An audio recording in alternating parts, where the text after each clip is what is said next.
नमस्कार दोस्तों, मैं हूं सोनू और आप देख रहे हैं इक्वालिटी न्यूज। आज का यह एपिसोड दक्षिण एशिया की राजनीति की उस भुजाल से जुड़ा है जिसने पूरे क्षेत्र की दिशा बदल दी है।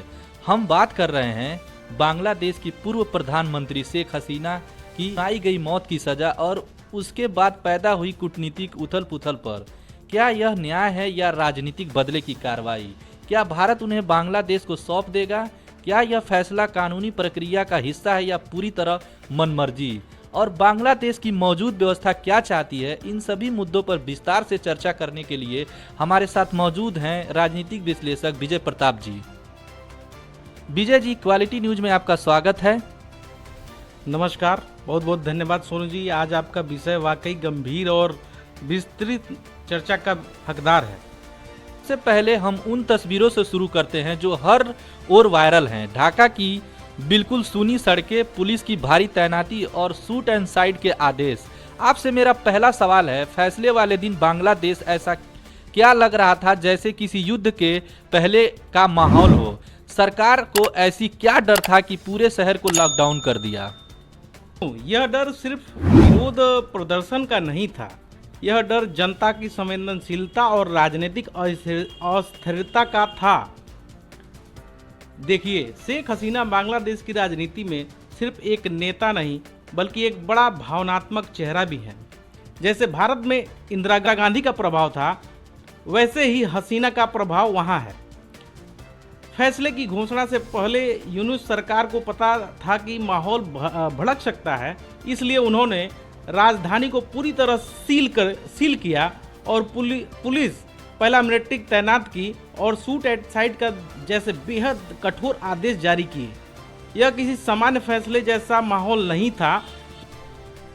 विजय जी, दर्शकों के लिए हम शुरुआत से समझाते हैं। ये मामला दरअसल जुलाई 2024 के छात्र आंदोलन से जुड़ता है। आप सरल भाषा में बता सके कि किस घटना के आधार पर हसीना को मौत की सजा सुनाई गई? बिल्कुल सोनू जी, जुलाई 2024 में बांग्लादेश के इतिहास का सबसे बड़ा छात्र आंदोलन खड़ा हुआ था। यह आंदोलन शिक्षा व्यवस्था, नौकरियों और सरकारी नीतियों के खिलाफ था। धीरे धीरे यह आंदोलन हिंसक हो गया, दर्जनों छात्र मारे गए, घायलों की संख्या बहुत ज्यादा थी। आरोप लगा कि सरकारी दबाव में पुलिस ने गोली चलाई और वह आदेश सीधे प्रधानमंत्री कार्यालय से था। इसी आरोप का आधार बनाते हुए दो मामलों में मौत की सजा और बाकी मामलों में उम्र कैद की सजा सुनाई गई। लेकिन सबसे बड़ी बात यह है कि पूरी सुनवाई गैर हाजिरी में हुई। न हसीना मौजूद थी, न उनका कोई वकील।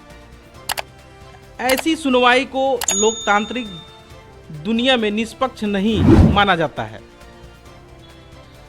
विजय जी, नाम सुनकर ऐसा लगता है जैसे कोई अंतर्राष्ट्रीय अदालत हो।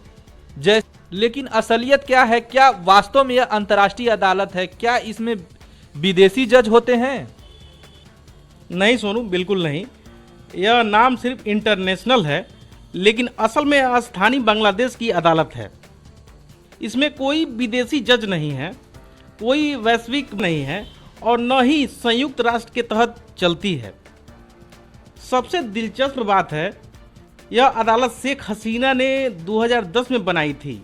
मकसद था 1971 में युद्ध अपराधों पर फैसले देने का, लेकिन आज वही अदालत उनके खिलाफ इस्तेमाल हो रही है। विजय जी, यह बहुत महत्वपूर्ण सवाल है। क्या यह पूरी प्रक्रिया निष्पक्ष थी? क्या यह राजनीतिक बदले की कार्रवाई लगती है?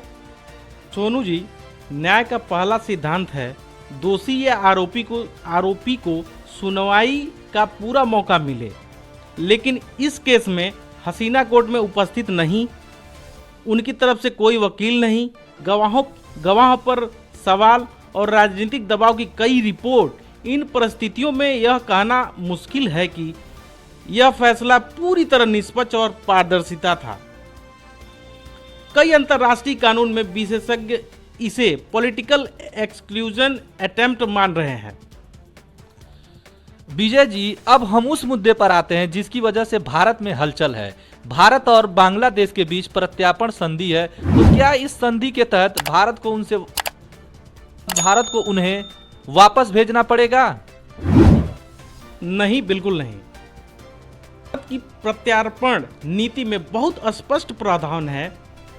पहला, राजनीतिक शरणार्थी को वापस नहीं भेजा जा सकता। शेख हसीना भारत में पॉलिटिकल एलिमेंट्स की स्थिति में है।